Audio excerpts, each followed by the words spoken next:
Hi there, Mark here, another installment of Mark's Mentionables. Last session we talked about a RICO disciplinary committee hearing outcome. And I wanted to do the same thing today because I found a couple of very interesting cases that relate to the same thing, and they're similar but different, as you'll see. The first one involved a situation where a realtor was showing a buyer property which had on the listing a basement apartment. The buyer ended up buying the property after being told by the cooperating realtor who showed them the property and made the offer that they could pretty easily rent out the basement, get X number of dollars per month, thereby making it easier for them to maintain the mortgage, the property taxes, all that kind of stuff, because they'd have the income from the basement. They did express some reservations from the time the offer was accepted until the closing. They were reassured no problem. Of course, there was a problem, and in fact, they were not allowed to rent the property because that municipality did not allow for accessory dwelling units. All right, so problem number one there. It didn't allow for it. He really didn't do any checking to find out whether or not it was allowed. And yes, it said it on the listing. And by the way, as far as I'm concerned, the listing agent also should be held responsible because misrepresented by putting the word apartment on there. The minute you do that, you're implying that it can legally be rented out. You should never put the word apartment on your listing if it doesn't conform to the municipal zoning bylaws such that they allow rented basements. And number two, if it doesn't have the fire retrofit status. If it doesn't have both of those things, nowhere on your listing should you put the word apartment or make any indication that it can be rented out. You can put separate entrance because that's a physical fact of the property. You can put that it's got a kitchen in the basement. That's a physical fact of the property, but you should not put apartment or indicate that it can be rented for X dollars a month if you don't have both of those things. All right, but the cooperating agent in this case had a duty to confirm, as you would also have if you're showing buyers, a duty to confirm that they could rent it out. Did not do due diligence. The second case involved a situation where an agent took a listing on a property that had solar panels on the roof. Now, the arrangement with the solar panels was that the owner of the property did not own those panels.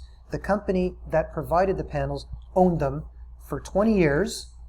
The owner of the property had to pay whatever money was being generated by those solar panels, had to forward the energy to this company that provided the panels.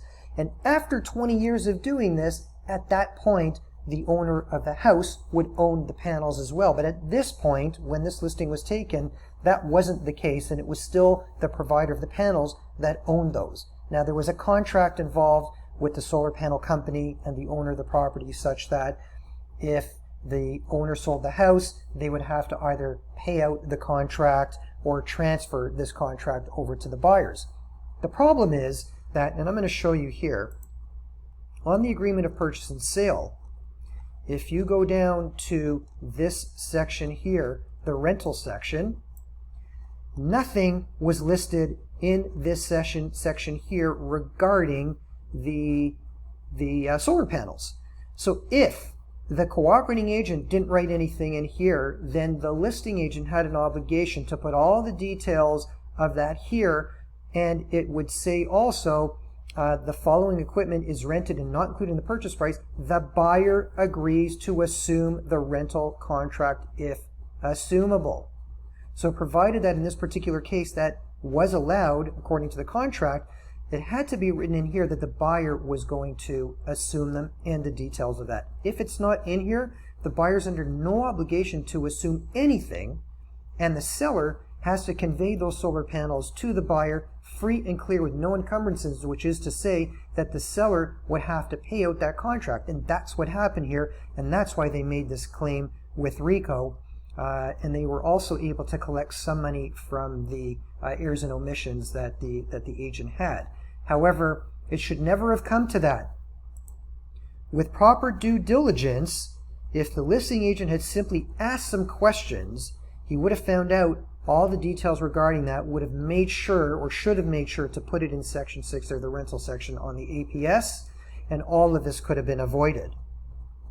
And one more thing with respect to the first case, due diligence.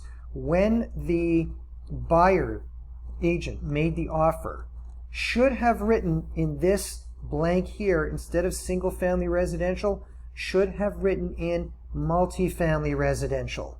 And that would have been an alert to the buyer's lawyer to check out to determine whether or not it could continue to be used like that. If you simply leave it blank or put in single family residential, buyer's lawyer's got no idea that that's what it's being used for, and so isn't going to check to determine that it can continue that use. All right, so both of these cases relate to due diligence on both sides, whether you're on the listing side or the cooperating side, and it just goes to show how important it is. In the first case with the basement apartment, $4,000 fine. In the second case, $8,000 fine to the listing agent. Do your due diligence, save yourself a hassle, save yourself money, save yourself from appearing on the RICO website for 5 years. If you have any questions, you know where to get me. Until next time.